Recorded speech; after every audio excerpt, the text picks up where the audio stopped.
গভীর রাত, এখন আপনি কি করবেন?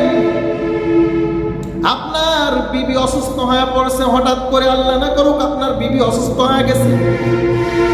আপনার ছোট্ট একটা দুধের বাচ্চা আছে, হঠাৎ করে ওয়া ওয়া করে কান্না করছে, ওয়া ওয়া করে কান্না করে ফেলছে। এমন অবস্থায় আপনি কি করবেন? এমন অবস্থায় রাত 3টা বাজে, 3টার সময় মসজিদের ইমাম ঘুমায়, মসজিদের মুয়াজ্জিন ঘুমায়, মাদ্রাসার মুহতামিম সাহেব ঘুমায়, আপনার মহল্লায় কয়েকজন আলেম আছে তারাও ঘুমায়, একজন ঝাড়ফুঁক করে আলেম মানুষ তিনিও ঘুমায়। ধরে নেন আমাদের আব্দুল বারিক হুজুর, আপনাদের কিসমত নোয়াপাড়ায় আব্দুল বারিক হুজুর প্রসিদ্ধ একজন মানুষ, ঝাড়ফুঁক করে। ধরে নেন রাত 3টার সময় আপনার সন্তানের অসুবিধা হয়েছে, আপনি কি করবেন? এখন এসে আপনি কাউকে ঘুম থেকে ডেকে উঠাতে পারবেন না। এখন এসে আপনি কাউকে ঘুম থেকে ডেকে উঠাতে পারবেন না। সবাই মনে কষ্ট নিবে, কষ্ট বোধ করবে। এজন্য আপনার দরকার নাই ছোট্ট একটা আমল শিখায় দিই, প্রতিদিন 5 ওয়াক্ত নামাজে সূরা ফাতিহা লাগে কিনা? প্রত্যেক ওয়াক্ত নামাজে, প্রত্যেক রাকাত নামাজে শুরুতেই সূরা ফাতিহা লাগে। এই সূরা ফাতিহার আরেকটা নাম হলো সূরাতুশ শিফা। এটা হলো শিফার সূরা, সূরাতুশ শিফা।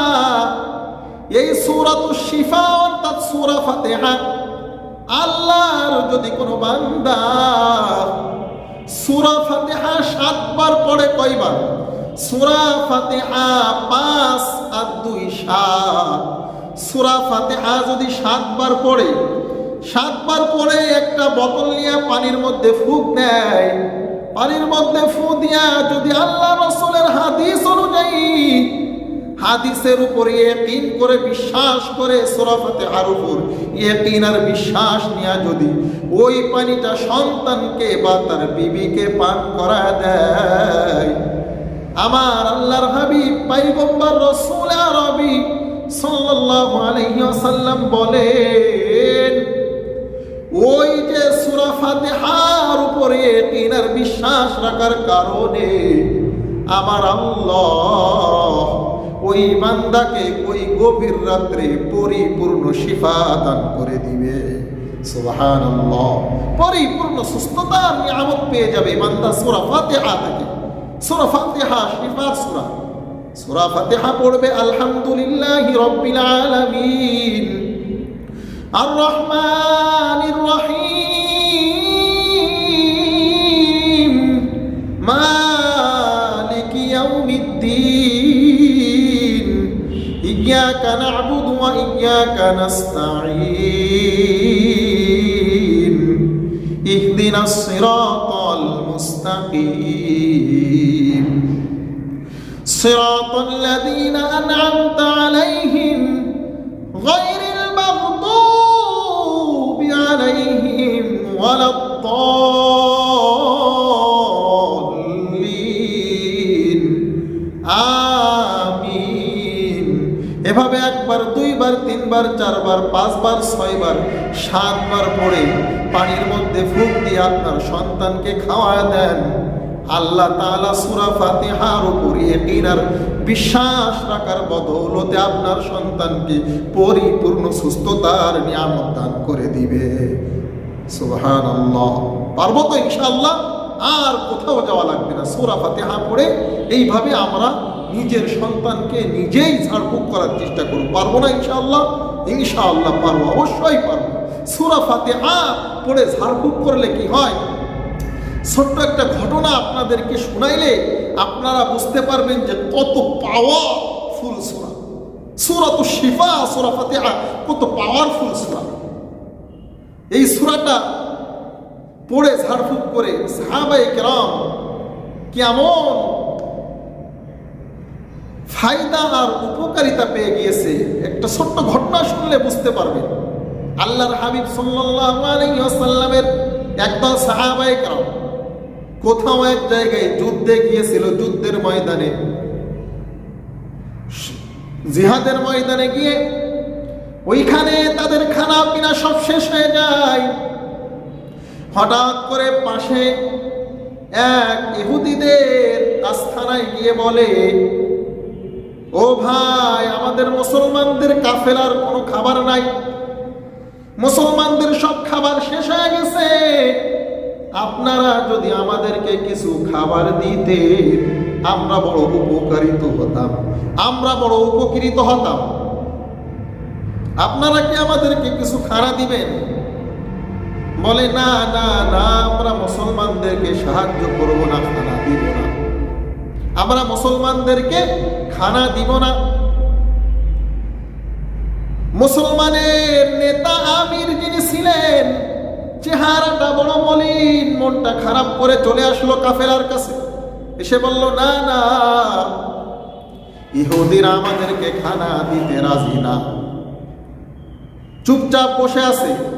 হঠাৎ করে ওই ইহুদিদের যিনি নেতা আছেন, ওনাকে একটা বিচ্ছুতে কামড় দিয়েছে। বিচ্ছু, ছোট্ট একটা বিচ্ছুতে কামড় দিয়েছে। হায় রে, জ্বালা যন্ত্রণা শুরু, জ্বালা পোড়া শরীরের মধ্যে, গায়ের মধ্যে জ্বালা পোড়া শুরু হয়ে গেছে। এখন কি করবে, কি করবে, কি করবে? ডাক্তারের কাছে নেয়, হয় না, সুস্থতার নিয়ামত পাই না। হঠাৎ করে ওই ইহুদির মধ্য থেকে একজন কি করলো, একজন বলে উঠল যে অমুক জায়গায় মুসলমানদের একটা কাফেলা আছে, ওইখানে গিয়ে যদি মুসলমানদের আমিরের কাছ থেকে যদি ঝাড়ফুঁক করা যায়, হয়তো আমাদের নেতা, আমাদের আমির হয়তো ভালো হয়ে যেতেও পারে। বলে, তাহলে যাও যাও, একজন গিয়ে শোনো, তারা একটু ঝাড়ফুঁক করে দিতে পারে কিনা। তো মুসলমানদের আমিরের কাছে ইহুদিদের একজন এসে বলল, ভাই, আপনাদের মধ্যে কি এমন কেউ আসেনি, মুসলমানদের ঝাড়ফুঁক করলে তো অনেক কাজ হয়, আপনাদের মধ্যে ঝাড়ফুঁক করতে পারে এমন কেউ আসেনি? বলে, কেন, কি হয়েছে? বললো, আমাদের আমিরকে একটা বিচ্ছুতে কামড় দিয়েছে, আপনারা যদি একটু ঝাড়ফুঁক করে দিতেন, হয়তো আল্লাহর রহমতে ভালো হয়ে যেত। এই কথা বলার পর মুসলমানদের আমিরের কাছে খবরটা চলে যাওয়ার পর আমির সাহেব বলতেছে, না না না, হবে না, হবে না। বলো, কেন হবে না, কেন ঝাড়ফুঁক করবেন না? বলে, তোমরা কি আমাদেরকে খানা দিছিলা? বলো, খানা দিছিলা? বলে, না, খানা দেই নাই। কেন ঝাড়ফুঁক করবো? ঝাড়ফুঁক হবে না, যাও। তখন ও ইহুদি ব্যক্তি মুসলমানদেরকে একটা শর্ত দিয়ে দিল যে, হো আমির সাহেব, শোনো,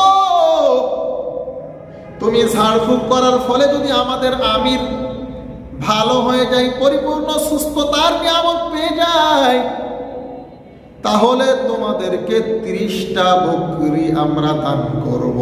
সুবহানাল্লাহ। কি করবে? 30টা বকরি দান করবে।